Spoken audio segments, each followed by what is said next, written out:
Здравствуйте.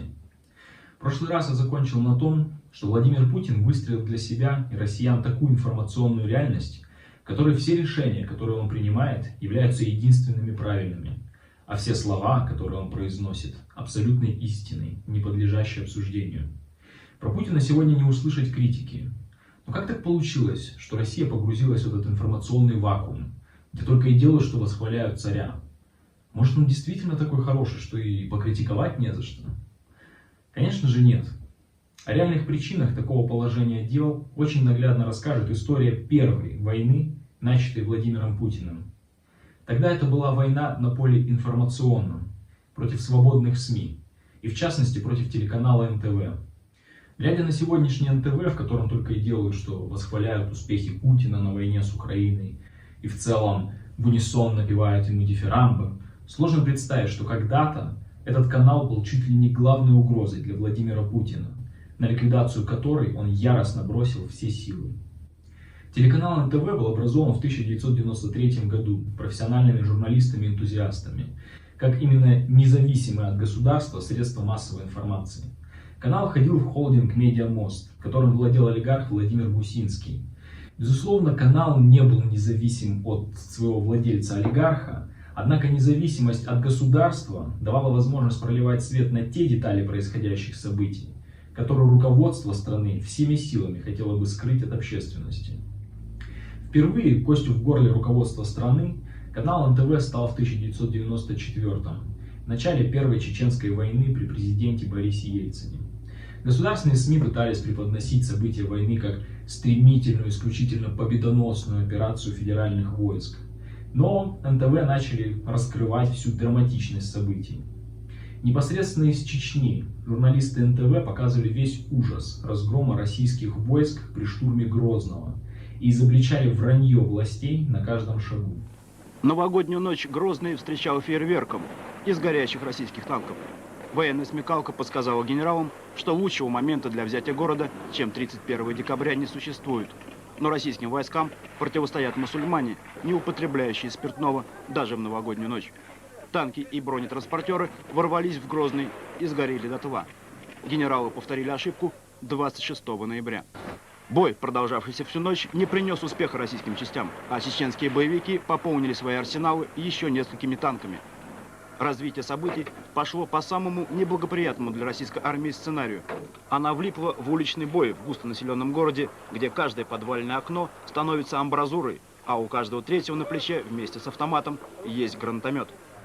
Именно по НТВ россияне получали неподконтрольную Кремлю информацию о ходе войны, о жертвах и о реальных проблемах фронта. Сегодня только Путин и Минобороны имеют эксклюзивное право сообщать информацию о войне в Украине. Любая другая информация априори считается фейком и преследуется по закону. И тут, внимание, вопрос. А что, собственно, мешает Путину врать про войну в Украине, если высказывание любой альтернативной информации преследуется по закону? Вопрос чисто риторический. Помимо этого, очень показательно было любимое россиянами шоу «Куклы». В нем резиновые куклы играли персон политического руководства. В очень острой и саркастической форме обыгрывались реальные проблемы страны. Коррупция, задержки зарплат, ничтожные пенсии и прочее. Главной куклой, разумеется, был сам президент Ельцин. Ельцин жутко не любил это шоу. Даже просил выключить телевизор, если вдруг в его присутствии куклы случайно появлялись в эфире. Но Ельцин никогда не пытался закрыть ни шоу «Куклы», ни тем более канал НТВ, на котором его очень жестко критиковали. В публикации неподконтрольной президенту информации и заключалась свобода слова в независимых СМИ. Именно благодаря этому держать население страны в дураках президенту было крайне сложно. Люди владели информацией и на любое вранье властей очень остро реагировали, не допуская их тотального оболванивания. Как только Путин вступил в должность президента, он тут же атаковал убийственный для него канал НТВ. Силовым путем руководство каналом перешло менеджерам из «Газпрома», а прошлый владелец канала Гусинский под угрозой уголовного срока был вынужден бежать из России. Даже забавно, но первым делом по приказу Путина из эфира канала исчезли не объективные новости, где часто критиковали те или иные решения власти в общем. Первым делом исчезло то самое шоу «Куклы», где уже успела появиться и кукла самого Путина. И все-таки, Владимир Владимирович, что вы обещаете России? Любовь до гроба. И кто кого, по-вашему, в гроб вгонит? Вскрытие покажет. Уж очень не любит он слушать критику про себя лично. Бояре могут быть плохими, но царь должен быть непременно хорошим. Некоторое время на канале еще оставалась часть прежней команды. Однако для редакционной политики уже были установлены жесткие рамки дозволенной критики власти.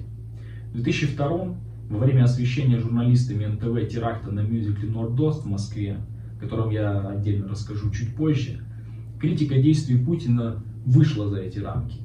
Вследствие этого на канале была установлена тотальная цензура, закрыт ряд передач и уволен знаменитый ведущий Леонид Парфенов.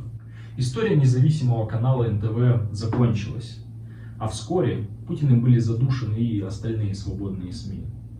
На их дымящихся руинах началось строительство насквозь лживой путинской пропаганды, где Россия выживает в окружении западных врагов, которые только и хотят ее уничтожить.